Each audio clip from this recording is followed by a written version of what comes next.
Alright, Star Wars fans. Well, you know me, and I love the mini rigs. Really, genuinely, I just think they're great. I think mainly because we had most of these as kids and stuff. So, and obviously the big vehicles were nice, but you couldn't really kind of play with them that much. You know what I mean? Because if you had like the Millennium Falcon out and the X-wing out, that was the sitting room full. So with these, you could kind of whack a figure in, and off you went on a little mission with them. You know, so.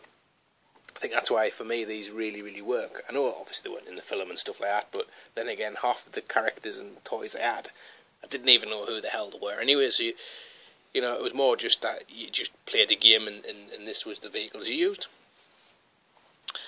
The reason why this one is I wouldn't say absolute favourite mini-rig, but it's pretty much, if it's not, it's nigh on there, like, is because it works as almost its own kind of figure, you know. You could imagine, without a character in there, it's almost like a droid, you know. It has its arms and legs and stuff like that, so it could be just walking about, pulling the switch and updating its Facebook page and stuff like that, you know.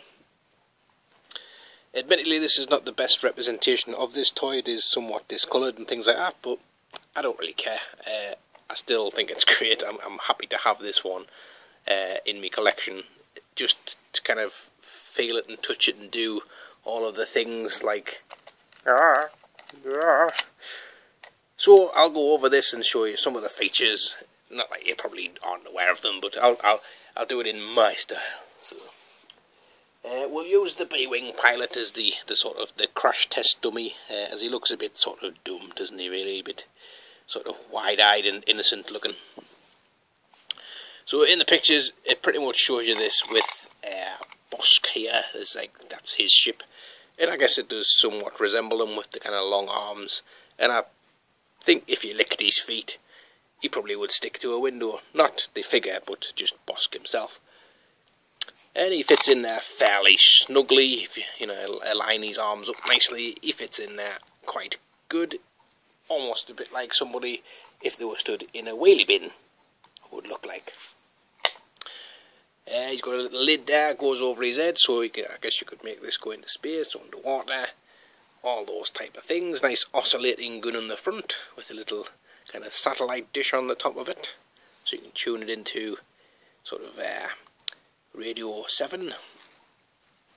Now then, the best bit for this for me was the fact that most of the mini rigs you could only fit one character in, and this one, because of the kind of the prison aspect of the back, or the detaining unit, you could get another figure in, you know, so you could kind of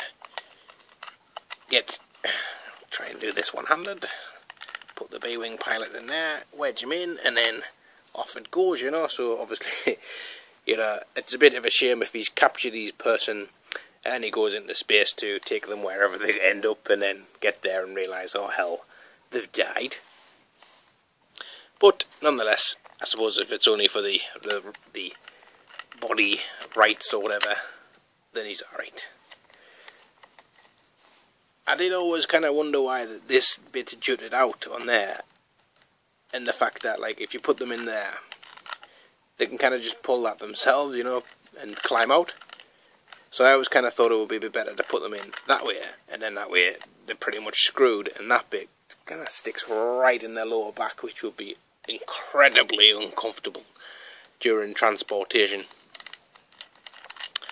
So that's that bit. I do like the kind of the fact that one of the hand here is a hook, so that kind of to me goes with the whole kind of bounty hunter kind of pirate aspect of it, you know, kind of the captain hook of the mini rig category.